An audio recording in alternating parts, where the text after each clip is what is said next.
तुम्हा सगळ्यांना माझा नम्रतापूर्वक नमस्कार. सबंध महाराष्ट्राचे मी सर्वप्रथम मनापासून आभार मानते. पत्रकार परिषद घेतल्या क्षणापासून ते आतापर्यंत मी आणि माझ्या कुटुंबियांनी शेकडो phone calls, messages, social media tags receive केले. महिलांच्या सन्मानासाठी समाजातल्या सर्व स्तरांमधून आवाज उठवला गेला, पाठिंबा दिला गेला, समर्थन दिलं गेलं. यामुळे आम्हाला फार बळ मिळालं, समाधान वाटलंय. खूप खूप धन्यवाद. त्याचबरोबर माननीय आमदार श्री सुरेश धस यांचे देखील मी मनापासून आभार मानते. अत्यंत मोठ्या मनानं त्यांनी देखील समस्त महिला वर्गाची माफी मागितली, दिलगिरी व्यक्त केली. दादा खूप धन्यवाद. असं करून तुम्ही छत्रपती शिवाजी महाराजांच्या विचारांचे पाईक आहात हे दाखवून दिलं.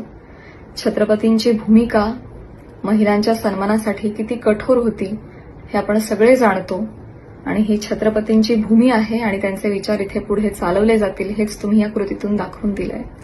धन्यवाद. याचबरोबर मी महाराष्ट्राचे मुख्यमंत्री माननीय श्री देवेंद्रजी फडणवीस यांचे देखील मनापासून आभार मानते. त्यांनी आज जातीनं लक्ष घातलं आणि अत्यंत निगुतीनं, संवेदनशीलतेनं हा विषय पुढे नेला, मार्गी लावला. मनापासून धन्यवाद. त्याचबरोबर महाराष्ट्र महिला आयोग आणि आयोगाच्या अध्यक्षा